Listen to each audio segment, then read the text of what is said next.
সবাইকে আমন্ত্রণ জানাচ্ছি নেক্সাস লেডিস ক্লাবের আড্ডায়। আমি নাদিয়া হক আছি পুরো 1.5 ঘন্টা জুড়ে আপনাদের সাথে আড্ডা দেওয়ার জন্য। প্রতিবারের মতো আমাদের আজকের টপিকও খুব চমৎকার এবং চমৎকার 3 জন বন্ধু আমাদের স্টুডিওতে এসেছেন আজকে আড্ডা দেওয়ার জন্য। আজকের টপিকটা হলো জীবনের কঠিন সময়। আমরা এক এক সময় এক একভাবে জীবনের অনেক কঠিন সময় ফেস করেছি, কিন্তু কঠিন সময়গুলো চলে গিয়ে সুন্দর সময় আসে এবং সুন্দর সময়টাকে তখন আরও বেশি সুন্দর লাগে।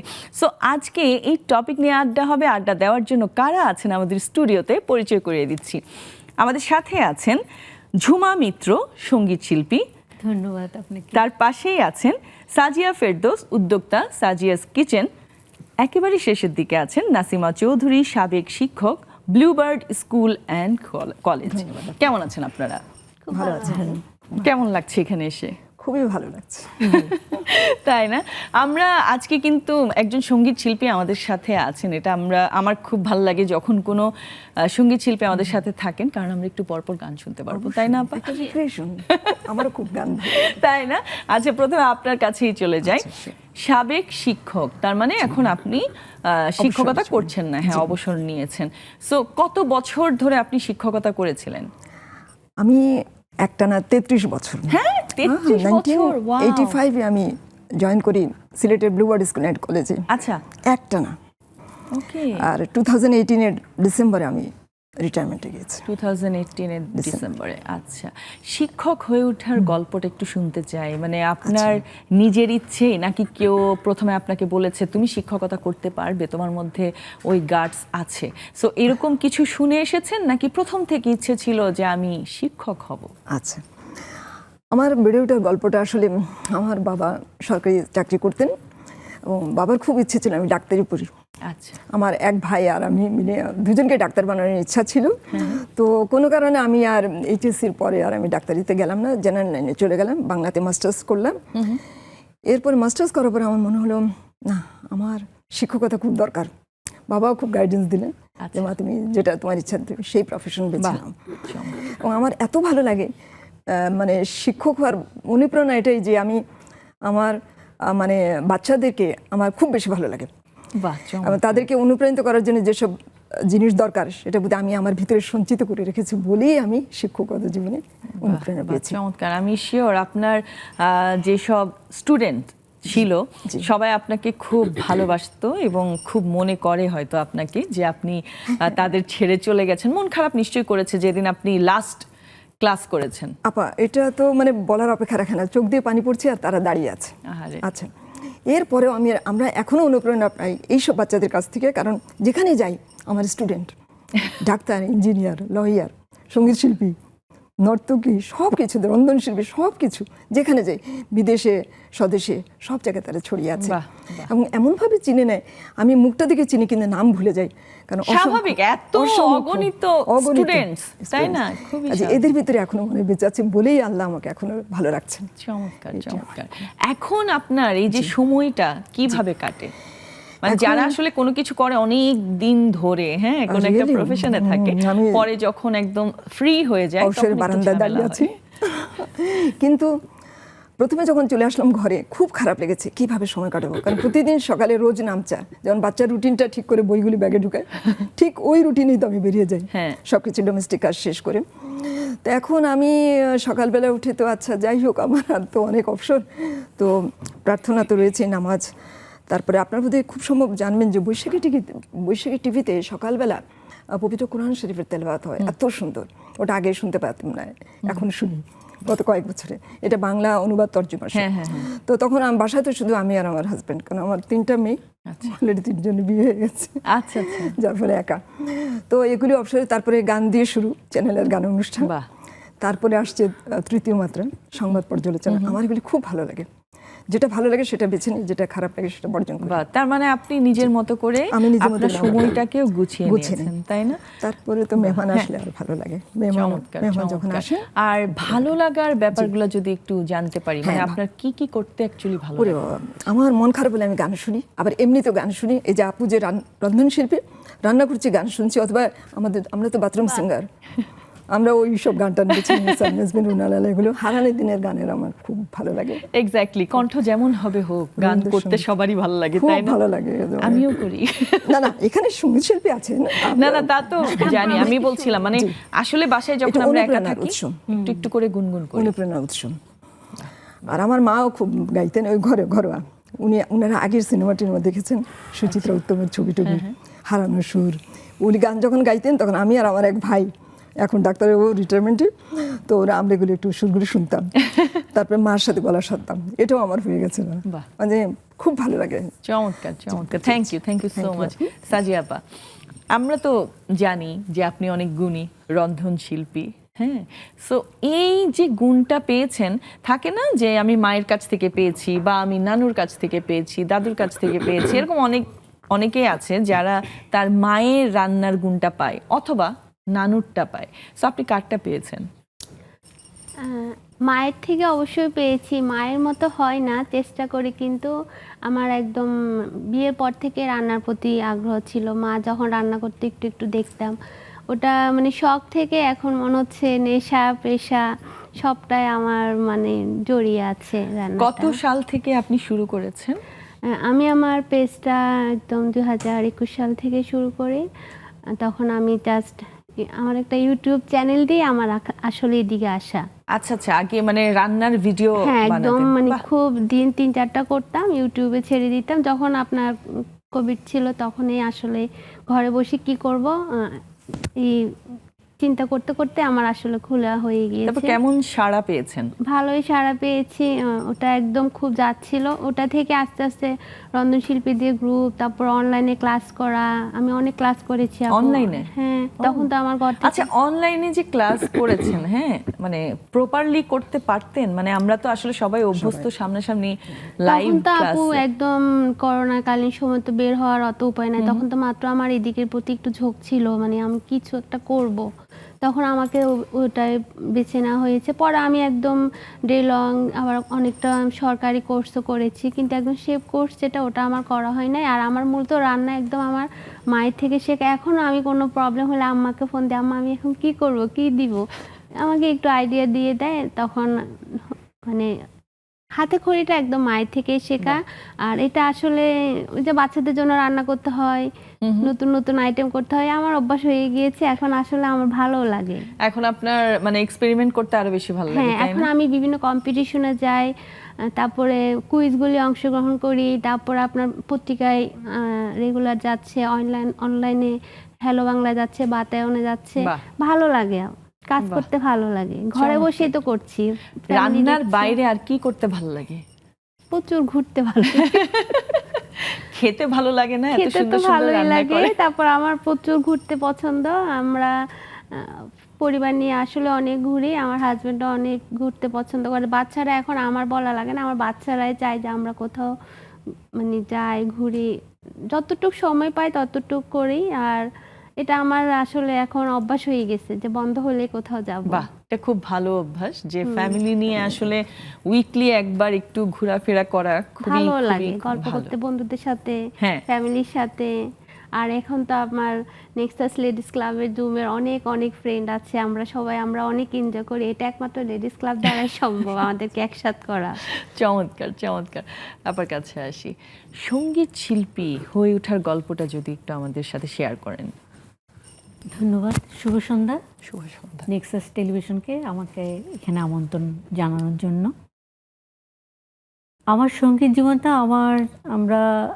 আমি ছোটবেলা থেকেই সঙ্গীত পরিবারে, আমার জন্ম চট্টগ্রামে। চট্টগ্রামে? হ্যাঁ, আমিও চাটগাইয়া। তাহলে তো ভালোই হলো। হ্যাঁ, সঙ্গীত পরিবারে বেড়ে ওঠা। আচ্ছা, ছোট থেকেই গান বাজনা নাচ সবই তো করছি। তারপর খেলাঘর করেছি, আচ্ছা, তারপর উদীচি করেছি, তারপর আবার মানে অভিনয়ের সাথেও ছিলেন আপনি? না, অভিনয় সবকিছু? না, আচ্ছা। গান, নাচ। নাচ। তারপর স্কোপ থাকলে বলতাম একটু আপা গান দিয়ে নিচেও দেখা। তারপর আবার ওই যে উদীচীর সাথে ছিলাম, খেলা হ্যাঁ, হ্যাঁ। করছিলাম। আবার আমাদের ভাই বোনরা মিলে আমাদের একটা সংগঠন ছিল, সরগম। আচ্ছা আচ্ছা, ওয়াও। তারপর স্কুল কলেজে তো ফার্স্ট গানের জন্য সবসময় আমাদেরকে ডাকা হতো, টিচার আমাদেরকে বেশি ডাকতো। আর জাতীয় সঙ্গীতে কিন্তু আমাদেরকে দিয়ে আরম্ভ হতো, আমরা এই মানে লিড ছিলাম আর কি। মানে আপনার পুরো ফ্যামিলি সঙ্গীত পুরো ফ্যামিলি, পরিবার? আচ্ছা। আমাদের পুরো ফ্যামিলিটাই সঙ্গীত পরিবারের আর কি, চট্টগ্রামে। তারপর তো বিয়ের পর থেকে 89 থেকেই আমি ঢাকায় একদম স্থায়ীভাবে। আচ্ছা। ঢাকায় আসার পর তারপর ছায়ানটে কিছুদিন 1 বছরের মতো কোর্স করেছি। তখন আমার জন্য ঢাকা শহরটা একদম নতুন। তারপর ওইটা 1 বছর করার পর আমার গ্যাপ পড়ে গেল। আচ্ছা, মানে সংসার জীবন তো। তারপর মেয়ে হলো 93-তে। তারপর মেয়েকে নিয়ে, মেয়েকে বড় করা, মেয়েকে লালন পালন করা, তারপর মেয়ের স্কুল গোয়িং আরম্ভ হলো। তারপর মোটামুটি এর মধ্যেই ছিলাম। তারপর আমি ঢাকায় ওই যে আমার গুরু, সঙ্গীত গুরু শ্রদ্ধেয় মিতা আপা, মিতা হক, আচ্ছা আচ্ছা, বাহ। ওনার কাছে আমি রবীন্দ্রসঙ্গীতে আমি 94 থেকে আরম্ভ করলাম। তখন আপার বাসায় হতো গ্রিন রোডে, ওখানে আমরা যেতাম। তারপর পরে আস্তে ধীরে ওনার একটা সংগঠন হলো সুরতীর্থ, সেটা হতো যে ধানমন্ডি অরণি বিদ্যালয় আছে না, সেখানে ক্লাস হতো, এখানেও যেতাম। করতে করতে আবার হঠাৎ করে আমার 2004 একটু আবার ব্রেক পড়ে গেল। আচ্ছা, মানে আপনার মোটামুটি চলতে চলতে ব্রেক ভালোই পড়েছে। এর মধ্যে আবার টেলিভিশন রেডিওতে অ্যালিস্টেড হয়ে গেছে। আচ্ছা, ওকে। রবীন্দ্রসঙ্গীতে। তারপর মেয়ের পিছনে, মেয়ের একদম ইন্টার শেষ হওয়ার পর আবার ঢুকলাম। তারপর মানে অনেক পরে। না, এমনি এর মধ্যে করতাম, ওই যে রেডিও টেলিভিশন আসলে ওগুলো করতাম, হয়তো বাইরের যে প্রোগ্রামগুলো আমি পেতাম না, তখন খুব খারাপ লাগতো। তখন মনে হতো আমি কি গান থেকে সরে যাচ্ছি। এটাই। তারপর মেয়ের আহসানুল্লাহতে ভর্তি হলো আর আর্কিটেকচারে। আমার একটাই মেয়ে, ও আর্কিটেক্ট। আচ্ছা, বাহ। তারপর মেয়েকে নিয়ে তারপর আবার 16 সাল থেকে আবার আরম্ভ হলো আমার জার্নি। এখনো পর্যন্ত এভাবেই চলছে। হ্যাঁ, মেয়েকেও আমি মেয়ে গান করে? হ্যাঁ, মেয়ে গান করে। ও আবার সংবাদ পাঠক রেডিওতে। আচ্ছা আচ্ছা, আবার রেডিও টেলিভিশন অ্যানালিস্ট হয়েছে রবীন্দ্রসঙ্গীতে। বাহ, চমৎকার। মানে পুরোই সঙ্গীত পরিবার। তাহলে মেয়ের বাবাও কি সঙ্গীত না, শিল্পী? ও অ্যাডভোকেট। আচ্ছা, একটু মানে ওই যে একটু সুরটা পাল্টে গেল। হ্যাঁ, পাল্টে গেল। 16 কলায় পূর্ণ হয়ে যেত, 16 কলায় পূর্ণ হয়ে যেত। ভাইয়া শুনবে তো, সবাই যদি হ্যাঁ, একজন তো দরকার ও শোনার জন্য। অ্যাডভোকেট, ও ঢাকা জজ কোর্টে আছে ক্রিমিনালে। আচ্ছা আচ্ছা, বাহ, চমৎকার পরিবার। আমাদের ছোট পরিবার, এই একটা মেয়ে নিয়ে আমার সুন্দর একটা সংসার আর কি। তার মানে এখন আপনার আর থামাথামি নাই, না। আপনি চলছেন, মেয়েও বড় হয়ে গেছে, মেয়েও এখন নিজের টেক কেয়ার নিজে করতে পারে, সো কোনো সমস্যা নেই। সঙ্গীতের বাইরে যদি আপনাকে বলা হয় যে আপনি কিভাবে সময় কাটাতে পছন্দ করেন, হ্যাঁ, আমরা সবাই একটু আগে বললাম না, সবাই একটু গুনগুন তো করি, ওটা ছাড়াও এর বাইরেও কিভাবে সময় কাটান আপনি? আমি তো এখন ধরতে গেলে গৃহিণী, কিন্তু আগে আমি ঢাকায় অনেক স্কুলে টিচারও করেছি, গানের টিচার হিসেবে। আচ্ছা আচ্ছা, বাহ। যে চিলড্রেন্স গার্ডেন।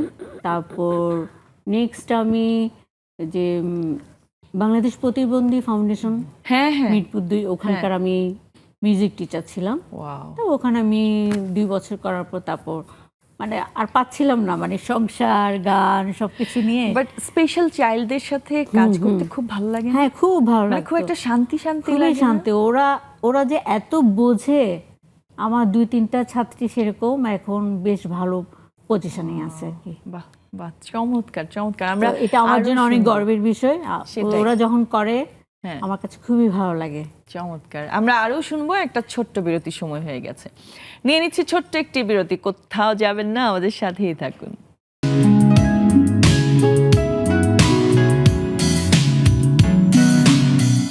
আবার আমন্ত্রণ নেক্সাস লেডিস ক্লাবের আড্ডায়। আড্ডা অলরেডি জমে গেছে। আজকে আমাদের সাথে আড্ডা দিতে চাইলে, জীবনের কঠিন সময় নিয়ে যদি আড্ডা দিতে চান, তাড়াতাড়ি জুমে চলে আসুন। জুম আইডি এবং পাসওয়ার্ড দেওয়া আছে স্ক্রিনে। আমরা মোটামুটি অনেকক্ষণ তো কথা বললাম, যা বলেছিলাম যে একজন সঙ্গীত শিল্পী পেলে কিন্তু আমি ছাড় দেই না কোনো। সো আমরা চলে যাব একটা গানে, ছোট্ট করে একটা গান শুনবো। ধন্যবাদ। আচ্ছা, আমি রবীন্দ্রনাথের প্রেম পদ্মা থেকে ও যে মানে নামানো গানটা। বাহ, প্লিজ। যেহেতু এখানে কোনো ইনস্ট্রুমেন্ট instrument, নাই, হ্যাঁ। হয়তো একটু না না, ভাল লাগবে, আমি শিওর ভাল লাগবে। ও যে মানে না মানা, ও যে মানে না মানা, আঁখে ফিরাইলে বলে না না না, ও যে মানে না মানা, আঁখি ফিরাইলে বলে না না না, ও যে মানে না মানা। যত বলে নাই রাতে মলিন হয়েছে বাতি, যত বলি নাই রাতে মলিন হয়েছে বাতি, দুয়ারে দাঁড়ায়ে বলে না না না, ও যে মানে না মানা। বিধুর বিকল হয়ে খেপা পবনে ফাগুন করেছে হা হা ফুলের বনে, আমি যত বলি তবে এবার যে যেতে হবে, আমি যত বলি তবে এবার যে যেতে হবে, মুখ পানে চেয়ে বলে না না না, ও যে মানে না মানা, আঁখি ফিরাইলে বলে না না না, ও যে মানে না মানা। বাহ বাহ, চমৎকার চমৎকার। এখন মনে হচ্ছে শুধু গানই শুনি। খুবই সুন্দর আপা, আরো শুনবো আরো শুনবো। আচ্ছা সাজিয়া আপা, জীবনের তো অনেক কঠিন সময় আসলে আমরা পার করি। এক এক সময় মানে দেখা যায় এক এক বয়সে এক এক রকম কঠিন সময়কে অনেক অনেক বড় কঠিন মনে হয়, তাই না? যেমন আপনি ছোটবেলায় যদি হালকা পাতলা, এখন হালকা পাতলা লাগে, যদি কোনো কঠিন সময় কাটিয়েছেন সেটাকে মনে হতো অনেক বিরাট, তাই না? এখন এসে মনে হচ্ছে আচ্ছা ঠিক আছে, ওটা তো এত সামান্য একটা ব্যাপার। তখনই ডিপ্রেশনে চলে যেতাম যে এত বড় সময় আমি কিভাবে কাটাবো, হ্যাঁ, এত কঠিন। সো আপনার লাইফে সবচেয়ে কঠিন সময়ের কোনো যদি ঘটনা বলতে বলি, তাহলে কি ঘটনাটা শোনাবেন আমাদেরকে? আমার কঠিন সময়ে আমার ছোট বাচ্চা হওয়ার সময় আপু, এত বেশি কঠিন সময় আমি মুখোমুখি করছি। আমার মানে আমিও বেবি হবে, প্রেগনেন্ট, আমার প্রচুর পেট ব্যথা ছিল, ডক্টর দেখিয়েছি, বলছে টিউমার আছে। কয় মাস বাচ্চা তখন? কয় একদম মাস? শুরু থেকে মানে যখন ব্যথা হচ্ছে ডাক্তার দেখিয়েছি, বললো যে টিউমার আছে, এখন আপনি 2-3টা অবশ্য উত্তরার দিকে থাকে, যেহেতু দেখিয়েছিলাম, বলল যে আপনার এটা রিস্ক হয়ে যাবে, যেহেতু আপনার টিউমার আছে, বাচ্চাও আছে, টিউমার যত বড় হবে বাচ্চাও তত বড় হবে, এখনো তো শুরু, আপনি বাচ্চাটা না রাখাই ভালো। ও মাই গড, মানে একসাথে বাচ্চাও বড় হচ্ছে, টিউমারও বড় হচ্ছে। ও মাই গড। তখন আমার ব্লিডিংও হচ্ছিল, মানে খুব একটা খারাপ অবস্থায় যাচ্ছি। হাজবেন্ডও ঢাকায় থাকে না, সে টাঙ্গাইল পোস্টিং। তারপর আমরা মানে বড় বেবিটাও 2 বছর, মানে সব মিলাই একদম। পর আমার একটা ফ্রেন্ড আছে, ওর কথা না বললেই নয়, ও এখন মালয়েশিয়াতে আছে। ও বলল যে স্কয়ারে একটা ডাক্তার দেখিয়ে দেখ, হয় থাকলে থাকবো, না থাকলে নাই। উত্তরা যখন তোকে এই কথা বলছে, তখন আপু তখন কিন্তু উবার ছিল না, ট্যাক্সি ক্যাব ছিল। আমি একদম উত্তরা থেকে স্কয়ারে আসতে আসতে আমি একদম মনে করেন অবস্থা খারাপ, বমি করতে করতে যাইতাম, মানে খুব একা? কষ্টে। না, হাজবেন্ড থাকতো, মা আসতো বাড়ি থেকে, মা অনেক সাপোর্ট দিয়েছে। তখন আমাকে উনি ভরসা দিয়েছে, এখন অনেক ট্রিটমেন্ট আছে, তুমি কেন, আমরা চেষ্টা করবো, বাকিটা আল্লাহকে ডাকো। তুমি 4 মাস আমাকে ওষুধ দিয়েছে, বালিশ পায়ে দিয়ে শুধু ওয়াশরুমে যাবো, 4 মাস তুমি রেস্টে থাকো, তারপর আমরা দেখি। তো আমি ওভাবেই ছিলাম আপু। আমার আম্মা আসতো নোয়াখালী থেকে, আমার বোন ঢাকা মতিঝিল থেকে আসে, আমাকে অনেক সাপোর্ট করেছে। আমি 4 মাস কিন্তু ওভাবেই ছিলাম, নিজে কষ্ট করছি, খেতে পারতাম না, তারপর ট্রিটমেন্ট চলতো। তারপর আমাকে 4 মাস পরে বলে কি, প্রতি মাসে আবার কিন্তু চেক আপ যেতাম। তখন আমাকে উনি একটা রিস্ক নিতে বললো যে আমরা বাচ্চা যেহেতু একটু 4 মাস হলো, তোমার আমরা টিউমারটা অপারেশন করবো, বাচ্চাও থাকবে। ওই যে আপা এত মানে একটা রিস্ক নিলাম, আমি বলছি আমি রাজি, মানে আমার উপরে সব ছেড়ে দিয়েছে। একটা মা কি না পারে, চেষ্টা করলে সব পারে। তখন আমার অনেক কষ্ট হচ্ছিল, মানে আমার অপারেশন করে টিউমারটা ফেলে দিল, কিন্তু আমার বাচ্চাও আছে। বাহ বাহ, এটা আসলে আল্লাহর রহমত। আল্লাহ ট্রিটমেন্টটাও দিয়েছে, আবার আমাকে এনার্জিও দিয়েছে, উনি সাহায্য করেছে। তখন আমি মোটামুটি সুস্থ হয়ে বাসায় ফিরি। তারপর আমার জার্নিটা অনেক কঠিন ছিল, মানে বাচ্চা একটু বড় হচ্ছে, নড়তো, আমার সেলাইয়ের ব্যথা করতো, একদম সিজারের মতো করে সেম আমার অপারেশনটা হলো। এটা তখনকার আমার দাদিরা বলতে যে আমরা প্রেগনেন্ট হলে একটা নাপাও খেতাম না, কিন্তু আমাকে সেখানে অনেক ট্রিটমেন্ট করতে হয়েছে, অনেক ইঞ্জেকশন নিতে হয়েছে, অনেক অ্যান্টিবায়োটিক খাওয়া লাগছে। তখন আমি আর তখন আর পারতেছিলাম না, অনেক কষ্ট হইতো। আমি ওয়াশরুমে যেতে পারতাম না, বসতে পারতাম না, মানে প্রচুর ব্যথা বাচ্চার হতো। তখন কয় মাস বয়স যখন অপারেশনটা হয়েছে? 4 মাস। 4 মাস। ও মাই গড, মানে একদম রিস্কি জায়গায় ছিল। হ্যাঁ, ও মাই গড। মানে ওনারা ট্রিটমেন্ট করেছে ভালো আলহামদুলিল্লাহ, কিন্তু পরবর্তীতে আমি নিতে অনেক কষ্ট হয়ে গিয়েছে। বাচ্চাও বড় হচ্ছে, আমার সেলাইয়ের ব্যথা হতো। তখন এইভাবে আমি 4 মাস খুব কষ্ট করছি। এমন আছে আমি মনে 3-4 মাস আপু ঘুমাই নাই, ভালো করে খেতে পারি নাই, এত ব্যথা। আমি এখনো মানে ওই মুহূর্তটা মনে করলে আমার এখনো কান্না আসে। একটা মা কি না পারে, আমি অনেক কষ্ট করছি। আমার এই ছেলে এখনো যখন একটু অসুস্থ হয়, আমি ক্লান্ত হয়ে যাই যে আমার ছেলেটা সুস্থ থাকুক। আমি ওকে আনার জন্য, ডাক্তাররা তো আমাকে আশা দেয় না, আমি সাহস করেছি যে আমি পারবো, আমি পেরেছি। তারপর যখন আমার সিজার হবে, তখন আপু আমার আরো কষ্ট হচ্ছিল। একই জায়গায় আমার 4 মাস পর আবার সিজার, তখন আমার এই ব্যথাটা আরো বেড়ে যাচ্ছিল। শেষের দিকে আমি ডাক্তারকে বলছি, আবার প্রতি মাসে আমাকে চেক আপের জন্য সেই উত্তরা থেকে পান্থপথে আসতে হইতো।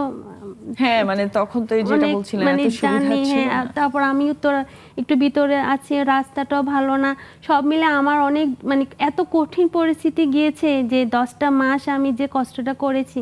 তখন আমি ডক্টরকে বলেছি যে আমাকে সিজারটা করাই নেন, আমি আর পারতেছি না, আমাকে 8 মাসে নিয়ে নেন। উনি বলছে আর একটু অপেক্ষা করো, আর একটু। আমাকে অনেক সাহস দিয়েছে না ডক্টর নার্গিস ফাতেমা। আমি ভালো হয়েছে নামটা বলেছেন, কারণ এরকম ভালো। অনেকের সিচুয়েশন আসে, তাই না? সো তখন অনেকে উনি জেনে আমাকে মানে আর একটু সময় দিতে দিতে আমার তো অবস্থা খারাপ হয়ে যাচ্ছে, মানে বাচ্চা যত বড় হচ্ছে আমার সেলাইয়ের ব্যথা তত বাড়ছে, খুবই মানে নেওয়া যাচ্ছে না। আমি ওয়াশরুমও আমার অনেক কষ্ট হচ্ছিল, খেতেও পারতেছিলাম না। তখন আমাকে উনি প্রায় 25 দিন আগে সিজারটা করায় ফেলছে। আলহামদুলিল্লাহ বাচ্চা যার জন্য আমি এত কষ্ট করছি আলহামদুলিল্লাহ সুস্থ হয়েছে, ভালো আছে, এখনো ক্লাস 8-এ পড়ে। বাহ, চমৎকার। মানে সেই কঠিন একজন সময়টা মায়ের কঠিন ভুলতে মনোবল। পারি না আপু, আমি এখনো মনে করলে আমার মানে ভোলা যায় না যে এত কষ্ট। এটা ভোলার না, আর ভুলতে পারেন না দেখে এখন এই যে প্রত্যেকটা মুহূর্ত আপনার মনে আছে, এবং আপনার বাচ্চা একটু অসুস্থ হলে আপনার তখন মনে পড়ে যায় আমি এত কষ্ট করার পরেও যদি আমার বাচ্চা এরকম অসুস্থ হয়ে যায়, খুবই স্বাভাবিক আপনার খুব লাগে, তাই না? অসুস্থ আসলে অনেকে আমার দাদুরা বলতো না আমরা একটা নাপা খেতাম না, আমি এত ওষুধ খেয়েছি। হ্যাঁ, আমি তো এটাই জিজ্ঞেস করতাম যে পরবর্তীতে ওর হচ্ছে একটু হিমোগ্লোবিনের বড় হতে আচ্ছা, হতে একটু আচ্ছা, হিমোগ্লোবিনের সমস্যা ছিল, এটা এখন কেটে গেছে।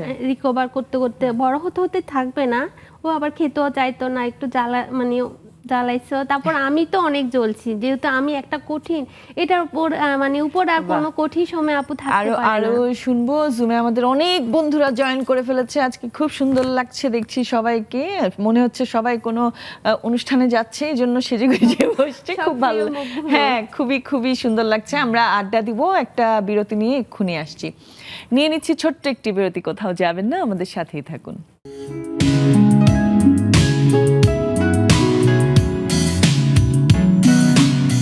আবারও ফিরে এলাম নেক্সাস লেডিস ক্লাবের আড্ডায়। আড্ডা অনেক বেশি জমে গেছে। আসলে কঠিন সময়গুলোর কথা বলার সময় আমরা যখন পেছনের দিকে চলে যাই, তখন আসলে আমাদের চোখ ভেজে আসে, যেভাবে সাজিয়া আপুর ভিজেছে চোখ। তো আমরা আমাদের তো বন্ধুদেরকে দেখছি, সবাই চলে আসছে, বাট এই মুহূর্তে ভিন্ন কিছু দেখে নিব ঝটপট বিকেলের একটা নাস্তার রেসিপি।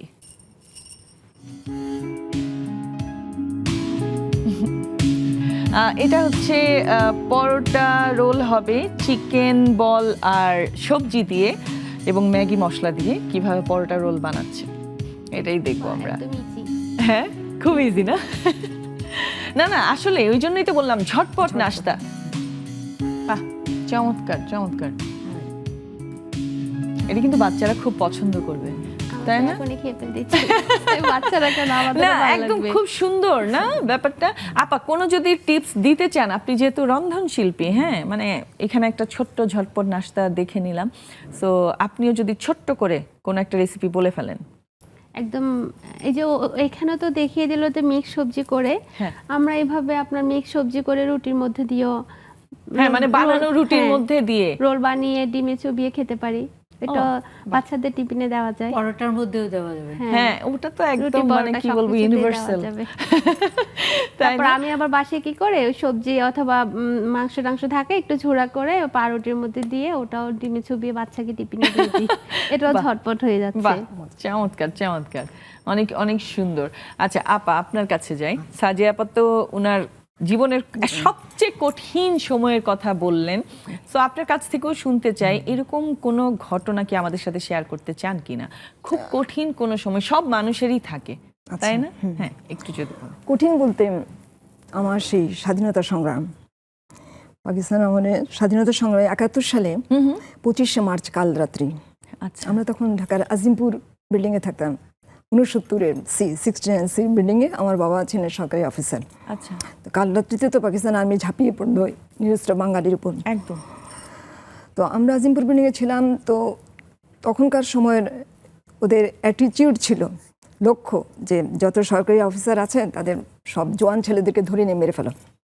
আমার কিন্তু আমাদের সাথে আমার 3টা ভাই ছিল, 2টো ঢাকা কলেজে আর একজন স্কুলে পড়তেন।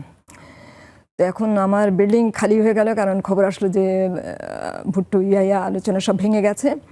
কাজেই এখন তো মানে যেভাবে হোক আর্মি অ্যাকশন শুরু করা দরকার বাঙালির উপর। তো 25শে মার্চ কাল রাত্রিতে সারা রাত একদম মানে ব্ল্যাকআউট করে পুরো বাংলাদেশ অন্ধকার। আর আমরা ঢাকার আজিমপুরে থাকাকালীন অবস্থায় আর্মি চারদিকে একদম ঘিরে ফেলেছে এবং সমস্ত বিল্ডিং। এটা খবর চলে আসার পরে জিঞ্জিরা আছে ঢাকার বুড়িগঙ্গা, আপনারা এগুলো হিস্ট্রিতে পাবেন। সেখানে অনেকে যখন যাকে পেরেছে নিয়ে ছেলে মেয়েদেরকে নিয়ে বাবা মারা লুকিয়ে রেখেছে, কেউ কেউ ছেড়ে পালাচ্ছে বাসা ছেড়ে। আমার মনে আছে আমি তখন অগ্রণী স্কুল, ঢাকার অগ্রণী স্কুলের ছাত্রী, আমি তখন ক্লাস 6 থেকে 7-এ উঠেছি মাত্র, স্বাধীনতা সংগ্রাম শুরু হয়ে গেল 71। তো যার ফলে আমরা আর যাইনি, আমি, আমার বাবা মা, আমার একটা ছোট ভাই আর আমার আরেক ভাই ছিল। কিন্তু বাকি 2টো ভাইকে এই বিল্ডিংয়ে ডক্টর কাদের, উনি ঢাকা মেডিকেল কলেজের ডাক্তার ছিলেন, উনি ওনার ছেলে মেয়েদেরকে নিয়ে আমার 2টো ভাইকে জোর করে নিয়ে চলে গেলেন যে চৌধুরী সাহেব দিয়ে দেন, কারণ সবকে মেরে ফেলবে। ইউ কান্ট ইমাজিন ইট যে আল্লাহ আমাদেরকে যে কীভাবে বাঁচালেন। এই বিল্ডিংয়ে শুধু আমরাই ছিলাম দোতলায়, চারদিকে আর্মি, বুটের আওয়াজ পাওয়া যাচ্ছে, সব পাওয়া যাচ্ছে। আমরা হারিকেন জ্বালিয়ে চৌকির নিচে, তারপরে উর্দু স্পিকিং সব শুনতে পাচ্ছি বাড়িতে ওদের ভাষা। এরপরে তো মানে ওনারা বিল্ডিং এ ঢুকেছিলেন? না, বিল্ডিং এ ঢুকতে পারে নাই, ঢুকে নাই। এটাই তো মানে মিরাকল। আমি এই মুহূর্তে এখানে কিভাবে বেঁচে আছি আমি বুঝতে পারছি না। আমি চারদিকে অন্য সব দিকে ঢুকেছে, কিন্তু আমাদেরটাতে ঢুকে নাই। এখানে অন্ধকার সব, আমরা তো চোখের নিচে ধীরে ধীরে আসতে, আর এত গোলাগুলি হচ্ছে। কারণ সামনে ঢাকা ইডেন গার্লস কলেজ, তারপরে বক্সিবাজার, আর আর্তনাদ কান্নাকাটি সব শুনতে পাচ্ছি। কারণ যখনই আলোচনা ভেঙে গেল, শেখ মুজিবকে বন্দি করে নিয়ে গেল, আর এই ফাঁকে এইসব। তো যাই হোক, সারা রাত এভাবে গিয়েছে। তো আমরা এই দীর্ঘ 9 মাসে এগুলি খুব কষ্ট সহ্য করেছি। যে কোনো মুহূর্তে আমরা তখন আপনার বয়স কত ছিল? আমি তখন ক্লাস 7 এর ছাত্রী। ও মাই গড, অনেক ছোট, মানে 14-15। হ্যাঁ, এইভাবে রান করছি। এই দেখেন একটা বিভীষিকাময় রাত। তারপরে তো কারফিউ তোলার পরে বেরোতে গিয়ে আমার একটা ভাইকে প্রায় মেরেই ফেলতো। কারণ খবর পাওয়া গেল ঢাকার মোহাম্মদপুরে বাঙালি আর বিহারি রাইট। আমার ভাই তো 6 ফুট লম্বা, ফর্সা সুন্দর, ভাবছে এটা বোধহয় বিহারি। তো ঢাকার বলাকা সিনেমা হলের পিছনে লুকানো হয়েছে। যে ছেলেটার সাথে ছিল ওইখানে গিয়ে লুকিয়েছে। মানে এরকম একটা ক্রান্তিকাল আমাদের গিয়েছে। দীর্ঘ 9 মাস আমরা এরকম ছিলাম। তবে খুব আস্তে করে রেডিও একদম চুপ করে ওই স্বাধীন বাংলার ভিতরে কিন্তু চরমপুত্র এমআর আক্তার মুঘলের ওগুলি শোনা হতো। সেটাই তো ওখান থেকে যে এইভাবে বেঁচে আসছি, এটা মানে চিন্তাই করে যায়। এটা একটা বিভীষিকাময় রাত। এইভাবে দীর্ঘ 9 মাস আমরা কাটিয়েছি। আমাদের সামনে বিজয় দিবস, আমাদের সামনে সব কিছু, অনেক কিছু দেখলাম। এবং বিজয় দিবসের সময় 16 ডিসেম্বরে অনেক ছেলে মারা গেছে, অনেক বাসার কাজের লোক যারা, অনেকে মারা গেছে। যে পতাকা তুলতে গিয়েছে আর এলোপাথাড়ি গুলি হচ্ছে, খুশির চোটে তখন অনেক মানুষ মরেছে। আচ্ছা, এটাও আরেকটা কালের সাক্ষী। তা আমার বাসা মানে তারপরে আমার বাবারা যখন অফিসার ছিলেন, মানে ইয়েতে ছিলেন, বাবা ছিলেন secretary PCS, civil service officer. বাবা আবার চৌরাঙ্গের আগে ডিসি ছিলেন, এসডিও ছিলেন। যাই হোক, তো এখন দেখা যাচ্ছে ওনাদেরকে একদম মেশিন গানের ইয়ে দিয়ে, ব্যানার দিয়ে একদম তাক লাগা লাগে ইয়েতে তুলছে। সেক্রেটারিতে যেতেই হবে, যে ভাই চাকরিতে যেতেই হবে। যার ফলে 71-এর এই মাঝামাঝি পর্যায়ে বাবাকে দিয়েছিল বদলি ইয়েতে ময়মনসিংহ ডিসি। গেলেই মেরে ফেলতো। তো উনি বাই ফোর্সে, বৃদ্ধ অনেক বয়স, উনি বেঁচে গেছেন। এগুলি মানে অনেক ঘটনা, এগুলি মানে ভোলা যায় না। আপনার এই জাস্ট একটা বললাম, আরও রয়েছে অনেক কঠিন, অনেক আরও রয়েছে কঠিন, ব্যক্তিগত অনেক জীবনে কঠিন। আর ঘটনা। ওই বয়সে এরকম ঘটনা ভয়ঙ্কর। ফেস করা, আর আমরা চোখের সামনে দিয়েছি আর্মি কি জিনিস, কত পাকিস্তান। ছোট ছিল। আমরা যে সত্যিই অত্যাচারিত বাঙালি, আর তারা যে অন্য দেশের মানুষ, এটা একদম ফারাক। অনেক বোঝা যায় আপা, অনেক বৈষম্য। আসলে যারা নিজের চোখে দেখেছে হ্যাঁ, আমি এসব, ওটাই দেখেছি। জি, মানে এই যে আপনি বলছেন, হ্যাঁ, গুজ বাম্প হচ্ছে আমার, যে রিয়েলি ওই বিল্ডিং এ আপনারাই ছিলেন এবং যদি একবার ঢুকতো একদম তাহলে আসতো তো না। সব এখন শেষ। আমি পৃথিবীতে, মানে আমরা কেউ আসতে পারতাম না। হ্যাঁ। আমার বাবা মা, আমি, আমার বড় বোন ছিলেন, ওনার বিয়ে হয়ে গেছে। উনি তো অগ্রণী স্কুলের টিচার ছিলেন, চিটাং কলেজের টিচার, তারপর বদ্রীনাথ কলেজের চিরাং টিচার। কলেজের টিচার ছিল? হ্যাঁ, বেশ আগে। আপাতত অনেক না সিনিয়র। না, আমার বাসা চিরাং কলেজের একদম পাশে। এটাও শুনলে আপুর মনে হচ্ছে খুব একটু শান্তি শান্তি লাগতেছে না? ভালো লাগে। তো এগুলো তো গিয়েছেন পরে, কিন্তু উনি ফার্স্ট বিয়ের পরে অগ্রণী স্কুলের টিচার। দুলাভাই তখন সিএসবি অফিসার, রাওয়ালপিন্ডিতে প্রশিক্ষণে গিয়েছেন। তো আপাকে নিয়ে যাবেন 9 মাস পরে। ওই আপা যে যাবেন, এই আপাও একটা গুলির আঘাত থেকে বাঁচছে। কারণ 26শে মার্চ সকালে কারফিউতে একটু, 25 মার্চ শেষ হয়ে গেল, 26শে মার্চ কারফিউ রয়েছে, আর্মিরা যাচ্ছে, দেখা যায় আমাদের বাসা থেকে। উনি একটু মুখটা বের করেছে, কিরকম যে বাঁচান আল্লাহ, ওই এজ ওখানে দূর থেকে গুলি করেছে, আর কিনারা দিয়ে চলে গেছে, মুখটা সরেছে, ও মাই, আল্লাহ বেঁচে রক্ষা গেছে। করেছে। তারপরে দীর্ঘ 9 মাসের শেষের দিকে আপাকে তুলে দিলেন রাওয়ালপিন্ডিতে, যেতে ওখানে দুলাভাই ওখানে আছেন। তো পরে তারা পালিয়ে আসছিল। তো এই আর কি, এই একটা বিভীষিকাময় একটা বললাম, আরো রয়েছে আপা ঘটনা। বা আরো আরো শুনবো। আমি একটু জুমে চলে যাই। আকলিমা আপা, আকলিমা আপা শুনতে পাচ্ছেন? হ্যাঁ, শুনতে পাচ্ছি। শুভ সন্ধ্যা। শুভ আমি সন্ধ্যা। এখন নেপাল ভ্রমণে আসছি। বাহ বাহ। আচ্ছা, ফোনটা কি একটু আড়াআড়ি করে ধরতে পারবেন? একটু আড়াআড়ি করে, এইভাবে। হ্যাঁ হ্যাঁ হ্যাঁ, হ্যাঁ, বাহ, আচ্ছা আচ্ছা। চমৎকার। এই যে আমার পিছন থেকে হলে এয়ারপোর্টটা দেখা যাচ্ছে। হুম। হ্যাঁ, আমি যার বাসায় আসছি উনি হলেন নেপালের প্রধানমন্ত্রীর চিকিৎসক, আরে বাবা, যুবরাজ শর্মা। ওনার ওয়াইফ মিসেস আবার আমাদের খুবই কাছের মানুষ, আমরা বাহ। ফ্রেন্ড, বাহ বাহ, বন্ধু আর কি। চমৎকার। তো বাহ, ওর আপনার বাসায় সময় তাহলে খুব নাম সুন্দর হলো মীনা কাটছে। ছেত্রী দেবী। এই জন্য এখানে আসলাম। এখান থেকে তাই মনে হলো যে আপনাদের একটু হাই হ্যালো করি, শুভেচ্ছা জানাই। সবাই খুব ভালো ভালো থাকেন। করেছেন, খুব ভালো করেছেন। থ্যাংক ইউ ঠিক আছে। আকলিমা আপা, thank you so much. Rashida আপা,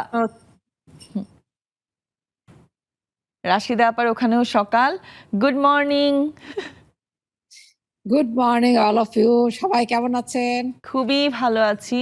এই যে দেখতেই পাচ্ছেন কঠিন কঠিন সময়ের গল্পগুলো শুনে একদম কি আর বলবো।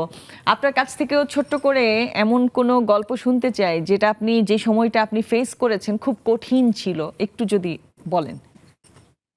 জি, তো প্রথমে সবাইকে শুভেচ্ছা আর অভিনন্দন এখানে সময় করে এসে আমাদেরকে সময় দেওয়ার জন্য, এবং খুবই ধন্যবাদ যে সবাই শেয়ার করছেন, কথাগুলো খুব ভালো লাগছে। আসলে আমরা যারা প্রবাসে আসি, প্রবাসটা যখনই আমরা কানাডাতে আসি তখনই খুব ভয় কাজ করে। ল্যান্ড করার পরপরই একটা প্রশ্ন জায়গা যে জব। আমার দুইটা ছেলে মেয়ে তখন স্কুল এবং ইউনিভার্সিটির মানে ফার্স্ট সেমিস্টারে। তো ওই সময় আসার পরে আমি প্রথমে একটা মানে আসার 1 মাস পরে আমার হাজবেন্ড চলে যান ওনার জবে প্রফেশনে। হুম। তো তখন 2 বাচ্চা নিয়ে আমি একদমই একা থাকি। আর এদিকে জব, এদিকে বাসা খোঁজা, মানে এদিকে বাচ্চাদের স্কুল। মানে ওই সময়টা এখন মনে হয় যে কিভাবে যে আমি পার হয়ে এসেছি আমি নিজেও জানি না। তো আমি ছোট্ট করেই বলি আমার একটা জবের ঘটনা। হ্যাঁ। আমি তখন একটা জব নিয়েছি, আমি জবে গিয়েছি। তো 8টা থেকে 2টা পর্যন্ত আমাদের জব। 2টার পরে হঠাৎ করে ওয়েদার খারাপ হয়। কানাডার ওয়েদারটা হলো যেকোনো সময় ওয়েদার খারাপ হয়ে যায়, যেকোনো সময়। আচ্ছা। তো আমি যখন বের হলাম, আসতে শুরু করেছি বাস স্ট্যান্ডে, যেয়ে তখন গাড়ি কেনার মাত্র এসেছি 2 মাস হবে। আর আসার পরে তখন আমি হাঁটতে হাঁটতে মানে খুঁজে পাচ্ছিলাম না বাস স্ট্যান্ড। হাঁটতে হাঁটতে এমন সময় ঝড়ো তো মানে তুষারপ্রপাত শুরু হয়ে গেল। তো এর মধ্যে আমি হাঁটতেছি, হাঁটতে হাঁটতে আমি রাস্তা হারিয়ে ফেলছি। সে যে কি অবস্থা, ওদিকে তুষার ঝড় হচ্ছে, এদিকে আমার চোখের পানি ঝরছে যে আমি কোন দিকে যাব। ইন দ্যাট টাইম আমি খুব ভালো একটা ইংলিশ স্পিকও করতে পারি না যে কাউকে কিছু জিজ্ঞাসা করব। আহারে। হ্যাঁ, হাঁটতে হাঁটতে একসময় একদম রাস্তা হারিয়ে এমন একটা জায়গায় এসেছি যে সেখান থেকে কোনো রাস্তাই দেখা যাচ্ছে না। মানে কোনো একটা বাসার হয়তো বা ভিতরে আমি চলে এসেছি। তো তখন আমি চিন্তা করতেছি কি করি, কান্নাকাটি, এদিকে বাসায় যোগাযোগ নাই, তখন সেলফোনে নেই। এমন সময় দেখি যে একটা গাড়ি আসতেছে, 2টা ছেলে একদম খুবই অল্প বয়সী, তখন তো আমারও বয়স কম, 20 ইয়ার্স অ্যাগো। তো চিন্তা করতেছিলাম যে আমি কি থামাতে বলবো নাকি না, শুনে সবাই ভয় দেখিয়েছে। এখানে গাড়িতে হাত উঠাবা না, ছেলেরা ড্রিঙ্ক করে যায়, এই করে সেই করে। এবং 2টা ছেলেই সাদা, মানে এই দেশি। তো যাই হোক, সাহস করে আমি মানে ওই কষ্টটা ভুলার মতো না। সাহস করে আমি হাত উঠালাম যে আমাকে একটু লিফট দিতে পারবা? তখন সে আসলে আমাকে গাড়িতে নিয়েছে এবং ওরা পিজ্জা খাচ্ছিল, আমাকে আবার পিজ্জাও সাচ্ছে, আমি খাইনি। ওরা আমাকে বাস স্ট্যান্ড পর্যন্ত এনে দিয়েছে, এনে আমাকে ইংলিশে বোঝালো যে তুমি এই একটা ব্যারিকেড আছে তারা কারের মতো, ওইটা পার হয়েই তুমি বাস স্ট্যান্ড পাবা। ওইটা তো আমার ভয় লাগছিল যে আমি এটা কি করে পারবো, এদিকে তুষার ঝড়, এদিকে তারা, মানে ব্যারিকেড, এটা টপকে কিভাবে আসবো। যাই হোক, ওটা টপকে আমি এসেছি। তারপরে বাসায় আসতে আসতে প্রায় রাত হয়ে গেছে, 2টা পর্যন্ত জব। আমি সন্ধ্যা 8টায় এসে বাসায় পৌঁছেছি। মানে ছেলে মেয়ের কান্নাকাটি দিয়ে বাসায় দেখি যে মানে হুলস্থুল অবস্থা হয়ে হায় গেছে। হায়। ও মাই গড, আসলে এইভাবে আর কি কঠিন আমি একটা সময় খুবই- পার করেছিলেন। Thank you so much. Shahida Sima আপা, হ্যাঁ আনমিউট করতে হবে আপা। আসসালামু আলাইকুম। ওয়ালাইকুম আসসালাম। ওয়ালাইকুম আসসালাম আপা। স্টুডিও সবাইকে অনেক অনেক ধন্যবাদ। তারপরে সাজিয়া, তোমাকে স্পেশালি অনেক ধন্যবাদ। সাজিয়ার জন্য জমে বসা, সাধারণত আমি বসতে পারি না। হ্যাঁ, সাজিয়া আমার ছোট বোন। বাহ। তো অনেক অনেক আমাকে অনেক তিনজনকে আদর অনেক অনেক করে। শুভেচ্ছা। অবশ্যই। আচ্ছা, অনেক ধন্যবাদ। যখন আমরা কঠিন সময় পার করে, হ্যাঁ, যখন একদম মানে প্রবলেমটা সলভ করে ফেলি, তখন আসলে ফিলিংসটা কেমন হয় বলেন, আপনার কাছ থেকে শুনি আপনার পার্সোনাল ফিলিংস। পার্সোনাল ফিলিংস, কঠিন সময় তো আসবে, এটাই স্বাভাবিক। আর ফিলিংস অদ্ভুত হয়, যেটা সত্যি কথা। আমার হাজবেন্ড ছিল আবার ম্যারিনের ক্যাপ্টেন। আমি একটু ঘটনা বলি। তো তখন আমি অ্যারাবিক সিতে ছিলাম। হরমুজ ইয়েতে পার করে আমি অ্যারাবিক সিতে ক্রস করে অ্যারাবিক সিতে কোথাও অ্যাঙ্কারেজ এরিয়াতে ছিলাম। তো সেদিন খুব আচ্ছা, শাহিদা সীমা আপার সম্ভবত ওখানে নেটওয়ার্কের প্রবলেম হচ্ছে। আমরা একটা ব্রেক নিয়ে আবারও ফিরে আসি। নিয়ে নিচ্ছি ছোট্ট একটি বিরতি, কোথাও যাবেন না, আমাদের সাথেই থাকুন।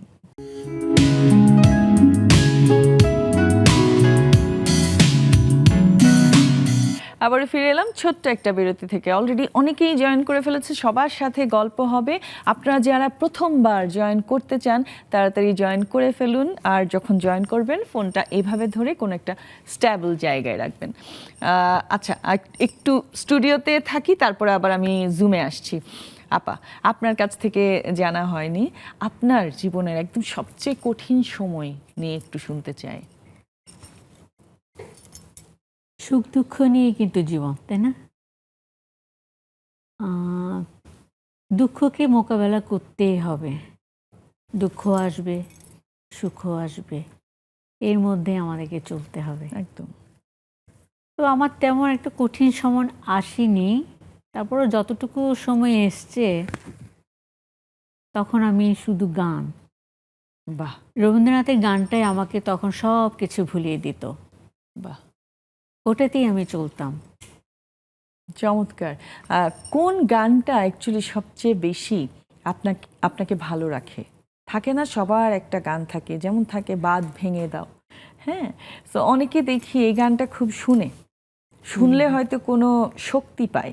এটা আসলে সত্যি, অনেক গান আছে বিশেষ করে রবীন্দ্রনাথের, নজরুলের, মানে অনেক গান আছে যে গানগুলো আমরা শুনলে কিন্তু মনে হয় কি ভেতরটা খুব এনার্জেটিক হয়ে গেছে, তাই না? সো এরকম কোন গানটা আছে যেটা শক্তি শক্তি যদি বলতে চাই, যখন আমি একদম খুব দুর্বল হয়ে যাই, যখন আমার একদম মন মানসিকতা একদম দুর্বল হয়ে যাচ্ছে, তখনই এই যে রবীন্দ্রনাথের ওই গানগুলো শুনি, যে সংকোচের বিহবলতা। বাহ, হ্যাঁ, সেটাকে আমরা তারপর শুনবো এখন। ওটা হ্যাঁ, আমি একটু দুই লাইন শোনাচ্ছি। হ্যাঁ হ্যাঁ হ্যাঁ, ছোট্ট করে। ওটার আবার দুইটা আছে, একটা হচ্ছে ওটা তো চিত্রাঙ্গদা নৃত্যনাট্যের একটা কথা, ওয়ার্ড হচ্ছে প্রথমটার যে সংকোচেরও, আবার ওটা যদি আমরা যখন আমরা খুব একদম মানে মনোবলের জন্য করব, তখন এটা হচ্ছে সংকটেরও। আচ্ছা, তাহলে আমি সংকট দিয়ে বলছি, যেহেতু জীবনের ইয়েটা। সংকটেরও বিহ্বলতা নিজেরই অপমান, সংকটেরও কল্পনাতে হইও না ম্রিয়মান। আহা, দুর্বলের রক্ষা কর, দুর্জনের হানো, নিজের দিন নিঃসহায় যেন কভু না জানো, মুক্ত কর ভয়, আপনা মাঝে শক্তি ধরো, নিজের করো জয়।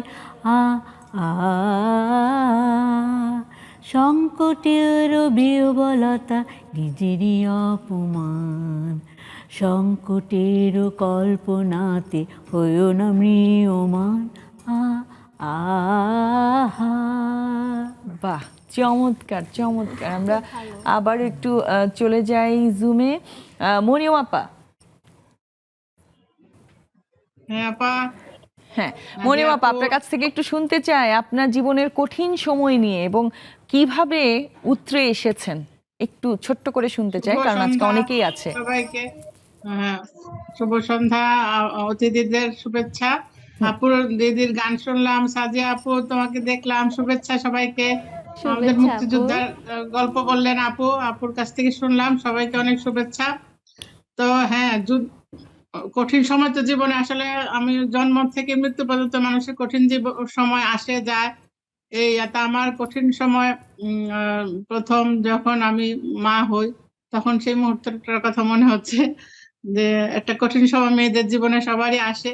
তখন আমার মনে হচ্ছিল কি হবে, আমি কি বাঁচবো না মরে যাবো, এরকম সবারই মনে হয় সেরকম একটা মনে হয়েছিল আর কি। বাহ বাহ, আল্লাহর তারপরে রহমতে বেঁচে আছি উতরে আসতে পেরেছেন, তাই না? আসলে কঠিন সময়গুলো আসতে থেকে পেরেছি। হ্যাঁ, এক্স্যাক্টলি, আমরা আসলে যখন কঠিন তো সময় পার হয়ে দিদির কাছে আসি। একটা গানের প্রতিটা অনুরোধ দেই। মুহূর্তেই কঠিন। আচ্ছা, বৃষ্টির দিনে একটা বৃষ্টির গান, পাগলা হাওয়ার বাদল দিনে, দিদি শোনাবেন? হ্যাঁ, আচ্ছা ঠিক আছে, রিকোয়েস্টের গান বলে কথা, অবশ্যই শোনাবে কোনো একটা ফাঁকে।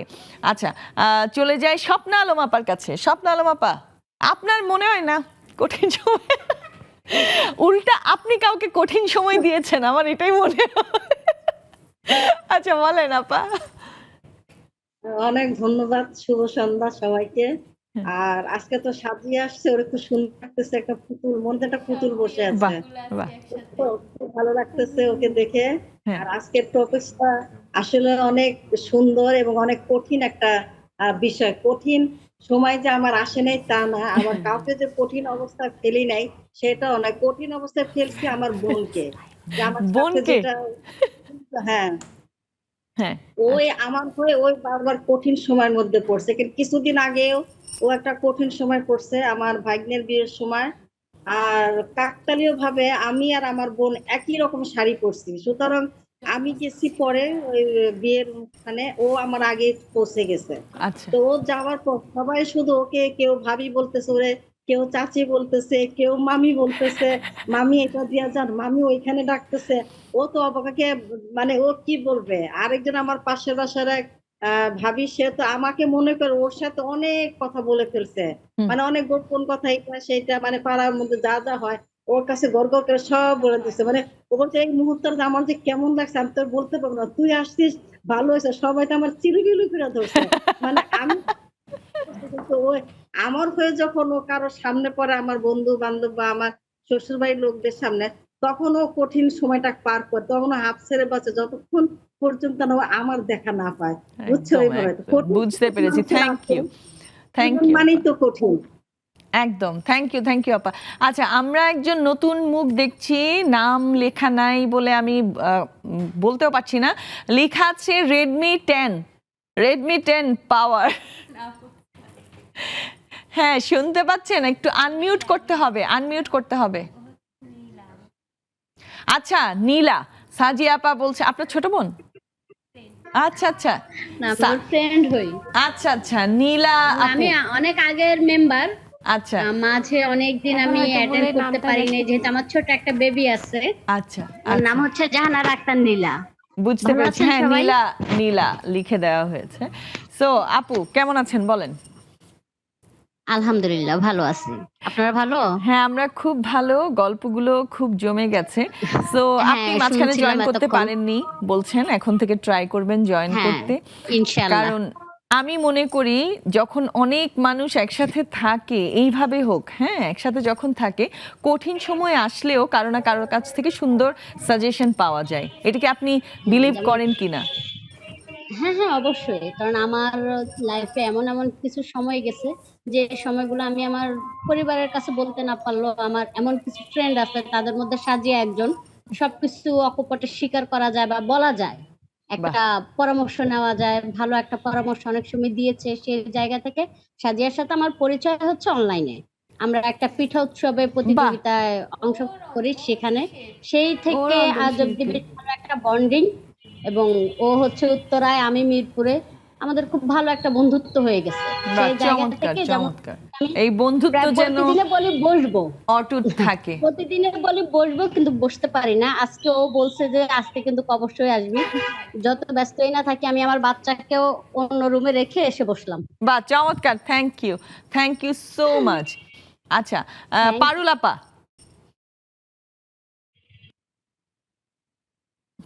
আপা শুনতে পাচ্ছেন? আনমিউট করতে হবে আপা। মিউট এখন? হ্যাঁ, ঠিক আছে। আপনার কাছ থেকে ছোট্ট করে শুনতে চাই কঠিন সময়ের কথা, খুব ছোট্ট করে বলবেন, অনেকে আছে তো, সো একটু শুনতে চাই, বলেন। কঠিন সময়ের কথা তো আমি আগে সাদিয়াকে বলি। হ্যালো সাদিয়া, তোমার জন্য আজকে আমার বসা মূলত। আর আমার কঠিন সময় যে সাদিয়া একটু বলছিল, শেষের কথাটুকু আমি শুনেছি, পুরো প্রথমটা শুনি নাই। আমার জীবনেও কঠিন সময়টা ওই যখন প্রেগনেন্ট ছিলাম তখন, কেননা আমার এমনই একটা সময় ছিল, দুঃসময়, সেটা বলে প্রকাশ করা যাবে না। পালিয়ে বিয়ে করা, আমার কেউ ছিল না, বাবা মা আত্মীয় পরিজন কেউই ছিল না, শুধুমাত্র আমার আপু হাজবেন্ড। প্রেমটা আরো সুন্দর, পত্র মিতালি। বাহ, সেও তখন স্টুডেন্ট, বিয়ের 9 মাসে বেবি। মেহেরুন্নেসার ক্লিনিকে ওই আপুই হলো আমার বাবা, যেহেতু মেডিকেল অফিসার ছিলেন, হ্যাঁ, উনি অন্যরকম ভাবে আমাকে ট্রিট করেছে। সেই কাহিনী বলে শেষ করা যাবে না। এ একটা আমার দুঃসময়। আর একটা দুঃসময় বলবো, ঠিক আরো কঠিন মুহূর্ত, আমার হাজবেন্ড রাব্বুলের কাছে চলে যাওয়ার পরে। তারপরে তখন মানে দুঃসময়ে বোঝা যায় যে বন্ধু বান্ধব আত্মীয় পরিজন চারিপাশের কে কিরকম। আমি খুব মর্মান্তিক ভাবে এগুলো ফিল করেছি, এবং আল্লাহর মর্জি অনেক ভালো আছি, অনেক অভিজ্ঞতা নিয়ে আমি অনেক ভালো আছি। বাহ, আল্লাহ আমাকে চমৎকার, অনেক কিছু চমৎকার। দিয়ে আমাকে সাকসেস করেছে। ধন্যবাদ, অনেক এই আর কি। ধন্যবাদ আপা। আরো অনেকেই জয়েন করে ফেলেছে। আড্ডা হবে একটা বিরতির পর। নিয়ে নিচ্ছি ছোট্ট একটি বিরতি, যাচ্ছি আর এক্ষুনি ফিরছি, সাথেই থাকুন।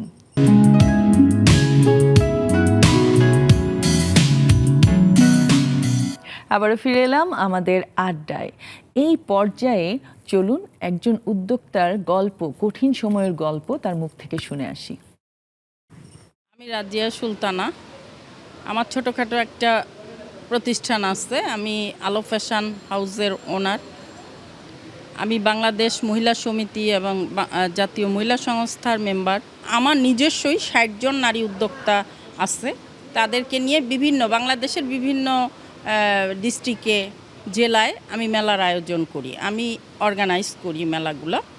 তো খুব ভালো, এরাও ভালো সাড়া পায় এবং নারীর নিরাপত্তার জন্য আমি এই দিকটা সবচেয়ে বেশি এবং কমফোর্টেবল ফিল করে এরাও আমার সাথে, এবং স্বাচ্ছন্দ্যে আর কি 60 জন নারী উদ্যোক্তা যায় প্রতিটা মেলাতেই। আমার এখানে আসার পিছনে আসলে মূলত আমার হাজব্যান্ড যখন অসুস্থ হয়ে যায় তখন আমি খুবই একটা খুব ঝামেলার মধ্যে তখন ছিলাম, কারণ আমার 3টা বেবি হয়েছিল, 3জনই মারা গেছে। আমার হাজব্যান্ডও মারা গেছে কিডনি এফেক্ট হয়ে। কিন্তু আমি ভেঙে পড়িনি। আমি জানি যে আমি একজন নারী, আল্লাহ তাআলা আমাকে হাত দিয়েছে, পা দিয়েছে, চোখ দিয়েছে, তো সেটা দিয়ে আমি আমার নিজের যোগ্যতায়, আমার নিজের সে আল্লাহর অশেষ রহমতে আমি এতটুক পর্যন্ত আসতে পেরেছি। কারণ আমার অনেক বিপদ এসেছে, অনেকে আমাকে অনেক রকম বাধা সৃষ্টি করছে, কিন্তু আমি কোনো দিকে আমি দমে থাকি নাই। আল্লাহর রহমতে আমি যে নারীদের নিয়ে আজ কাজ করি, কারণ তখন আমার হাজব্যান্ডের পিছনে প্রায় আমার 60 থেকে 70 লাখ টাকা আমার খরচ হয়েছে, কিন্তু তারপরও আমি আবার ঘুরে দাঁড়াইছি। বাহ, মানে এত কঠিন সময়ের মধ্যে উনি গিয়েছেন, সাহস, 3 মনের জন একটা সাহস। সন্তান এবং তার স্বামীকে হারানোর পরেও, তারপরে ফিনান্সিয়াল একটা ব্যাপার, তারপরে উঠে দাঁড়িয়েছেন। যে আপু সাহস, ঘুরে ইচ্ছা, দাঁড়ানোর শক্তি। ঘুরে দাঁড়ানোর গল্প একজন জয়িতা। একদম একদম, যেমন আপনার গল্পটা শুনে আমার মনে হয়েছে যে এখন আসলে আমাদের মধ্যে দেখা যায় যারা হচ্ছে আমাদের পরের জেনারেশনগুলা, হ্যাঁ, অল্প কিছু হলেই কিন্তু অনেক ডিপ্রেশনসে চলে যায়। বেশিরভাগই হচ্ছে সুইসাইড করছে, রং ওয়েতে যাচ্ছে, শুধুমাত্র একটু হালকা কঠিন সময়টাও নিতে পারছে না, তাই না? কিন্তু যখন আমরা এরকম নারীদের গল্প শুনছি, সাজিয়া আপা আপনার গল্প শুনলাম, আপা আপনার গল্প শুনলাম, মানে এরকম আরো কঠিন সময় পার করেছেন, এখানে অনেকেই আছে, তাদের গল্প যখন শুনলাম তখন যে উঠে দাঁড়িয়েছেন, এটা আসলে অনেক বেশি ইন্সপায়ারিং, অনেক বেশি ইন্সপায়ারিং। আমরা আবারও একটু চলে যাই জুমে আছেন আমাদের সাথে হাসিনা আপা। হ্যাঁ, আসসালামু আলাইকুম আপু, শুভ সন্ধ্যা। ওয়ালাইকুম আসসালাম, শুভ সন্ধ্যা। খুব ভালো আছি হাসিনা আপা। এই যে অ্যাকচুয়ালি ভালো আছি মানে খুব ইন্সপায়ার্ড হচ্ছি, সবার গল্প শুনে খুবই ইন্সপায়ার্ড হচ্ছি। সবারই কঠিন সময় আসে। আপনি এমন কাউকে কি চেনেন যে কঠিন সময় থেকে উঠে দাঁড়িয়েছে? আমি এখন আপনার গল্প শুনবো না, আপনার চেনা এমন কারো গল্প শুনতে চাই ছোট্ট করে। অনেক ধন্যবাদ আপু। এরকম চেনা জানা তো অনেকেই আছে, তো তার মধ্যে একজন হচ্ছে, আমি বলবো যে একজন স্টুডেন্ট, সে হচ্ছে নিজেই মনে হয় ক্লাস 5 থেকে মনে করো যে নিজে টিউশনি করে করে করে করে পড়াশোনা, তারপরে হচ্ছে ফ্যামিলিকেও কিছু কিছু শেয়ার করা, ওই ছোটবেলা থেকেই মানে একটু একটু করে। তখন মনে করো 10 টাকা যখন সে একটা বাচ্চা 5-এ পড়ে, তখন যদি কাউকে সে প্রাইভেট পড়ায়, আবার এটা কিন্তু বিশাল একটা ব্যাপার। হ্যাঁ, আসলে যে তার ট্রাগলটা কেমন, সে পড়াশোনা করতেছে প্লাস নিজে ইনকামও করতেছে, কিন্তু তার মূল টার্গেট হচ্ছে সে পড়াশোনা করবে, বড় হবে, সে প্রতিষ্ঠিত হবে, দাঁড়াবে। ওই ছোটবেলায় যে তার মধ্যে একটা মানে এরকম একটা সাফল্যতা কাজ করতো, তো ওখান থেকে আসলে সে অনেক ভালোভাবে দাঁড়াইছে, অনেক সুন্দরভাবে মাশাআল্লাহ দাঁড়াইছে। এবং তার যে ওই কঠিন সময়গুলা, দেখা গেছে এমনও দিন গেছে সে মনে করো সারাদিনে একবেলা ভাত খাইছে, হয়তো আশেপাশের চাচি বা অমুক তমুক, মানে তাদের ইনকামটা এমনই ছিল, আর ছেলে মেয়েও প্রায় 5 জন, তো সবকিছু মিলে ওদের চলাটা একটু অনেক কঠিন ছিল, বেশ কঠিন ছিল। তো মোটামুটি আল্লাহর রহমতে ওদের যে সেই দিনগুলো না এখনো মানে ভাবলে বা মনে হলে, তখন আমরাও কলেজে পড়ি, খুব সময় তো স্কুল জীবন থেকেই দেখি ওর ইয়াগুলা, কিন্তু তখন আমরা কলেজে পড়ি, ও যখন হচ্ছে মাত্র মনে করো যে 8-9-এ উঠছে এরকম।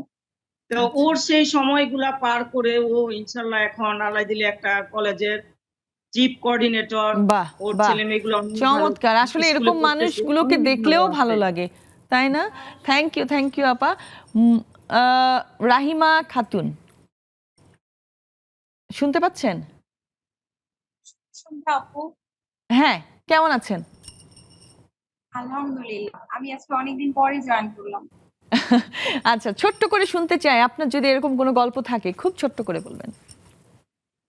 আপু, আমার বাবা মারা যায় 2002 সালে। 2008 সাল ছিল আমাদের 3 ভাই বোনের জন্য জীবনের সবচেয়ে টার্নিং পয়েন্ট।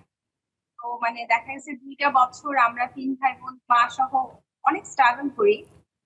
তো মানে ওই সময়কার সময়গুলো আসলে মানে স্ক্রাইব করার মতন কিছু মানে না।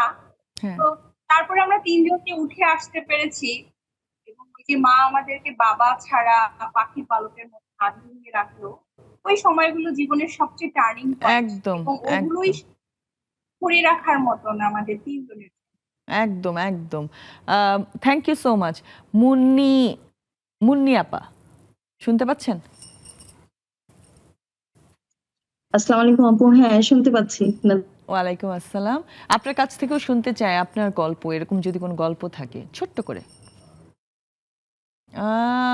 মনে হয় ওনার ওখানেও নেটওয়ার্কের সমস্যা হচ্ছে। আমি রূপা আপার কাছে যাই। রূপা আপা, আপনি মনে হয় ঘুরতে বেরিয়েছেন। হ্যাঁ আপু, আমি এখন বর্তমানে লিংক রোডে। আওয়াজ শোনা যাচ্ছে? হ্যাঁ হ্যাঁ, শুনতে পাচ্ছি, আপনার ক্লিয়ার আছে। সবাই কেমন আছে? খুবই খুবই ভালো, খুবই ভালো। আচ্ছা, লিংক রোড বলতে ওই যে বাহ বাহ বাহ, এখন তো মানে ওখানে তো অনেক ফুড কোর্ট হয়েছে। আচ্ছা, অসুবিধা নাই। আপনার কঠিন সময়ের কথা কি বলবেন একটু ছোট্ট করে? ওই যে আবার ওদিকে মনে হয় নেটওয়ার্কের ঝামেলা হচ্ছে। আচ্ছা আপা, নেটওয়ার্কের মনে হয় একটু ঝামেলা হচ্ছে। আমি স্টুডিওতে আসি, আপনারা থাকেন আমার সাথে। আচ্ছা, সাজি আপা, কিছুদিন আগে তো আপনি একটা পুরস্কার পেলেন, তাই না? এই যে আপনার কাজের একদম মানে খুব সুন্দর করে প্রথম আলোর মনে হয় প্রোগ্রামটা, তাই না? একটু ছোট্ট করে যদি বলেন। এটা আসলে আমার জন্য অনেক বড় একটা প্রাপ্তি। এটা হচ্ছিল চিটংয়ে। আমি কম্পিটিশনে যখন গেলাম, ঢাকা থেকে একমাত্র আমি, ঢাকা মানে চিটংয়ের বাইরে আমি একমাত্র ছিলাম। আচ্ছা, ঢাকা থেকে আমি গেলাম। এটা ছিল কনফিডেন্স দল, প্রথম আলো, পাক্কা রাঁধুনি। প্রথম আলো, পাক্কা রাঁধুনি। বাহ, চমৎকার। এটা সিজন 2 ছিল। আমি এখানে উইনার হয়েছি। খুব ভালো লেগেছে আপু। প্রাপ্তিটা আসলে যে কোনো প্রাপ্তি অনেক আনন্দের হয়। সবচেয়ে বড় কথা, আমি যখন ঘোষণা দিল যে আমি উইনার হয়েছি, আমি অনেক কান্না করেছি। এটা কিসের কান্না আমি জানি না, তবে আমার খুব কাঁদতে ভালো লেগেছে। এটা আমার জন্য এটা খুশির কান্না। যে কান্না কাঁদতে ভালো লাগবে সেটা তো খুশির কান্না। তারপরে একমাত্র ঢাকা থেকে মানে চিটংয়ের বাইরে একমাত্র আমি ছিলাম, আমি উইনার হয়েছি। আর আমার খুব ভালো লেগেছে। আর যেখানে মাও ছিল, আমার আম্মা বলে তুই এত কান্না করতেছিস কেন, কিন্তু আমার ভালো লেগেছে। আর আমি কখনো ফার্স্ট হই না, এটা আমার জন্য অনেক বড় পাওয়া। আমি যেহেতু রান্না নিয়ে কাজ করি, রান্না নিয়ে কাজ করে যাব। আমি ওখানে রান্না করেই একদম লাইভে রান্না হয়েছে, তখন একদম হাত পা ঠান্ডা হয়ে যাচ্ছিল। ওটা কি একদিনের প্রোগ্রাম ছিল? ফাইনালটা তো একদিনই ছিল না, মানে নাকি একটা লম্বা জার্নি? না, লম্বা জার্নি ছিল। সেকেন্ড রাউন্ডে ছিল। আমি ঢাকা থেকে মাত্র 8 ঘন্টা চিটং থেকে সেকেন্ড রাউন্ডে অ্যাটেন্ড করে আবার ঢাকা চলে এসেছি। ওরে বাবা! তারপর ফাইনালে যখন আবার বললো যে আপনি তো ফাইনালে আসবেন, আমাদেরকে মানে কনফার্ম করে, আমি বলছি হ্যাঁ অবশ্যই আসবো, আসবো না কেন। তখন আমি বলছি আমাকে কে নিয়ে যাবে, আমার হাজবেন্ডের অত ছুটি নেই, 3-4 দিন থাকতে হবে। আম্মা বলছে তুই যে গেলে আমি তোকে নিয়ে যাবো। তো আমি ঢাকা থেকে নোয়াখালী থেকে চিটং গিয়েছি একদিনের মধ্যে। চমৎকার চমৎকার, খুব ভালো লেগেছে। ওটা লাইভ কুকিং শো ছিল। এটা আমার জন্য অনেক একটা চ্যালেঞ্জিং ছিল। ওটা একটা কঠিন সময়। কোন ডিশটা করেছিলেন ফাইনালে? আমি মালাই চিকেন করেছিলাম। ওয়াও, খাবো একদিন ইনশাআল্লাহ। আমরা একটা বিরতিতে চলে যাই, আবারও আড্ডা হবে জুমে এসে। নিয়ে নিচ্ছি ছোট্ট একটি বিরতি, কোথাও যাবেন না, আমাদের সাথেই থাকুন।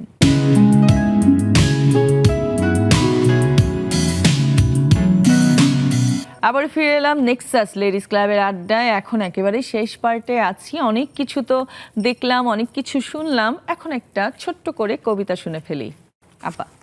আচ্ছা, আমি সারা ইসলামকে নিয়ে লেখা একটা কবিতার বিশেষ অংশ পড়ছি। সে 20 বছর বয়সী সারা। মানবিকতার প্রতীক। সে তার মাকে বলেছিল যে দানযোগ্য শরীরের সকল অঙ্গ প্রত্যঙ্গকে তার ব্রেন ডেথ পরবর্তী সময়ে দান করার জন্য যেন কার্যক্রম নেওয়া হয়। এই ধরনের দান বাংলাদেশে এই প্রথম। সেই সূত্রে তার 2টি কিডনি এবং 2টি কর্নিয়া 4 জন রোগীর ভিতরে ট্রান্সপ্লান্টেশন করা হয়েছে। তো ওটা থেকে আমি ইন্সপায়ার্ড হয়ে আমি কিছুটা অংশ পড়ছি। কবিতাটার নাম হলো জীবন থেকে জীবনে।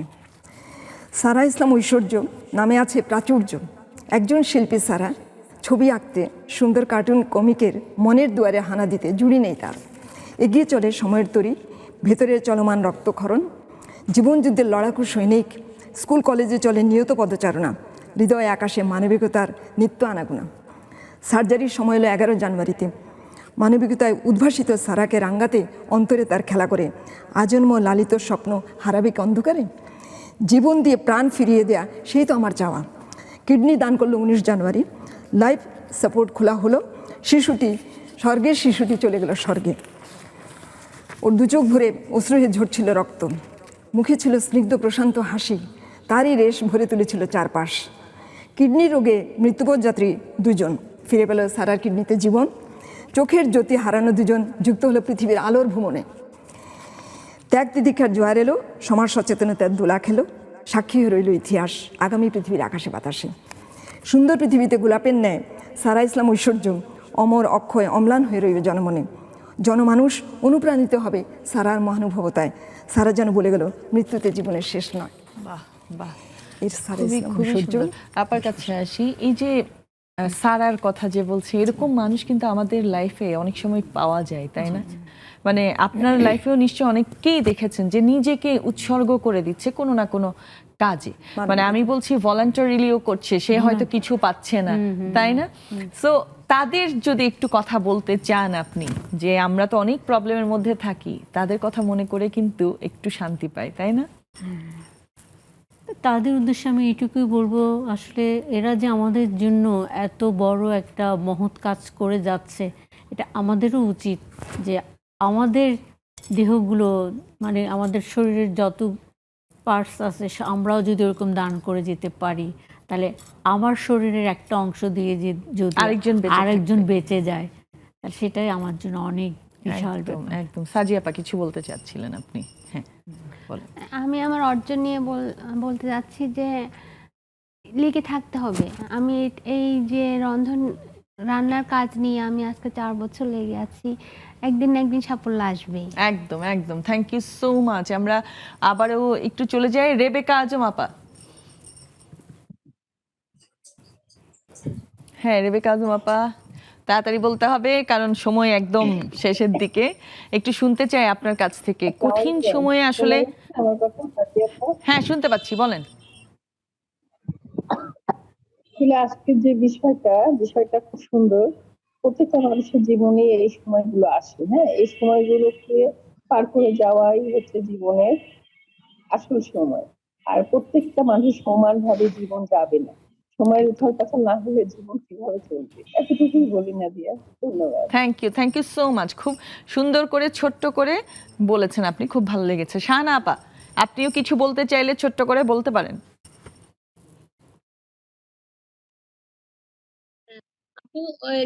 আমাদের সাদিয়া আপু গেল স্টুডিওতে, অনেক অভিনন্দন আপুকে, পাশাপাশি ওই 2 জন আপুকে অনেক অভিনন্দন। আর জীবনের কঠিন সময় আমারও আসছিল, যেমন আমার প্রথম কঠিন কাজটা ছিল, আমার হাজবেন্ড তো আমাকে বাইরে খুব একটা বের হতে দিত না, ওই মানুষটাকে চেঞ্জ করে আমি আজকে উদ্যোক্তা হয়েছি। এই কঠিন সময়টা পার হতে হ্যাঁ, বিদেশ ঘুরে এসেছে। সবাই দোয়া করবেন ইনশাআল্লাহ। অবশ্যই। এই কঠিন সময়টা আমি অনেক কষ্টে পার হয়েছি। Thank you so much. সবার জন্য দোয়া রইল। জি, ওবাইদা আপা, আপনার মুখ থেকেও কিছু শুনতে চাই কঠিন সময় নিয়ে। যদি কাউকে কোনো অ্যাডভাইস দিতে চান তাও দিতে পারেন, বলেন ছোট্ট করে। আমার জীবনে অনেক কঠিন সময় পার হয়ে গেছে, এখন এত সংক্ষিপ্ত সময় বলা আমি ভুলে গিয়েছিলাম। সাজিয়া আপা, আপনাকে অনেক অভিনন্দন, শুভেচ্ছা। সাজিয়া আপার ঘটনাটা শুনে আমার মনে পড়লো আর কি, আমি কিন্তু ভুলেই গিয়েছিলাম। তা আমি এখন আলহামদুলিল্লাহ অনেক ভালো আছি। আমারও ওই যে বিয়ের একটু শুধু সূত্রটা মানে একটু ক্লু বলি, যে বিয়ের আমার 1 মাস 12 দিনের মাথায় দেখা গেল পেটে একটা পেপার ওয়েটের মতো বিশাল শক্ত জিনিস। তারপরে ইনভেস্টিগেশন, বিয়ের কোনো মজা পেলাম না, এগুলা নিয়ে ডাক্তার, যত ডাক্তার আছে অপারেশনের জন্য প্রস্তুত, তারপর অপারেশন আর প্রথমে করা হলো না, কিছুদিন অপেক্ষা, বিয়ের 9 মাসের মধ্যে আমার মেজর একটা অপারেশন হলো, বিশাল বিশাল টিউমার পেটের। তারপরে এই বাচ্চার জন্য যত ধরনের ট্রিটমেন্ট আছে, টিএ চৌধুরী ছিলেন, প্রফেসর টিএ চৌধুরী। তারপরে অবশেষে আবারও হলো, আবার হওয়ার পর গেলাম, তখন উনি বললেন যে আবারও আরেকটা অপারেশন করবে, শুধু টিউমার ফেলবে। আমরা রাজি হইনি, আমার পরিবারও রাজি হয়নি, আমি একবার ইউটেরাস ফেলে দিয়েছি। বিয়ের 5 বছরের মধ্যে আমার ইউটেরাস ফেলে দিয়েছি।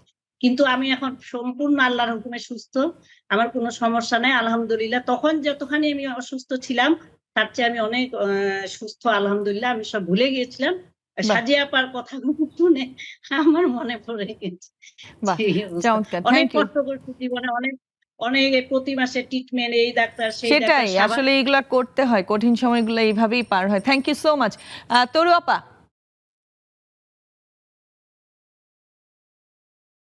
আনমিউট করেন তাড়াতাড়ি। হ্যাঁ বলেন। এই যে আপনার কঠিন সময়ের কথা ছোট্ট করে শুনতে চাই। হ্যাঁ আপু, আসলে সবার জীবনে কঠিন সময় আসবে। আমি বিয়ের পর ওরকম একটা আমারও কঠিন সময় গেছে, তো ধৈর্যটা সবচেয়ে বড় কথা। আর এখনো বলবো যে বর্তমানে আমার একটা কঠিন সময় যাচ্ছে, যাতে করে আমি আসতে পারি না, নেক্সাস টেলিভিশনে উপস্থিত হতে পারি না, যাচ্ছে। তো দোয়া করবেন যেন আমি এই কঠিন সময়টাকে পার করতে পারি, এটাই আর কি, ধৈর্যটা রাখতে হবে। থ্যাংক ইউ সো মাচ আপা। ফাইমা আপা। ধন্যবাদ আপু, শুভ সন্ধ্যা সবাইকে, শুভ সন্ধ্যা শুভেচ্ছা, অনেক অনেক অভিনন্দন আমাদের প্রিয় সাজিয়াকে। স্টুডিওতে দেখে ভালো লাগছে। তবে এত অল্প সময়ের মধ্যে আমার জীবনের এই কঠিন সময়টা বলা যাবে না, একদম বলা যাবে না। আমি আমার একটু গলায় আমি যে গানটা শুনে আমি অনুপ্রাণিত হই, সেরকম একটা গান গাইতে চাই। এটা আমার সাথে সবাই গান গাবে, সবাই। সময় হবে আপু? হ্যাঁ 2 লাইন গাবো। 2 লাইন, হ্যাঁ চট করে গান। আমরা করব জয়, আমরা করব সবাই সবাই, আমরা করব জয় একদিন, আহা বুকের গভীরে আমরা করব জয়।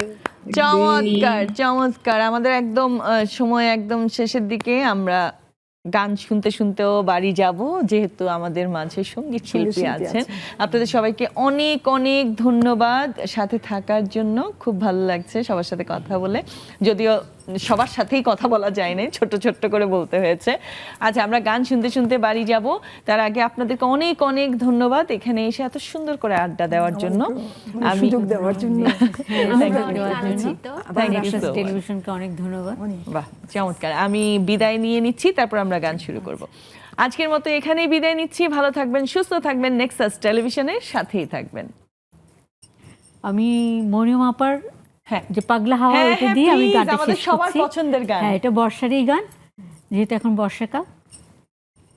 পাগলা হাওয়ার বাদল দিনে পাগল আমার মন জেগে ওঠে, পাগলা হাওয়ার বাদল দিনে পাগল আমার মন জেগে ওঠে, চেনা সোনার কোর বাইরে সেখানে পথ নাই নাই রে, চেনা সোনার কোর বাইরে সেখানে পথ নাই নাই রে, সেখানে অকারণে যাই ছুটে, পাগলা হাওয়ার বাদল দিনে পাগল আমার মন জেগে ওঠে,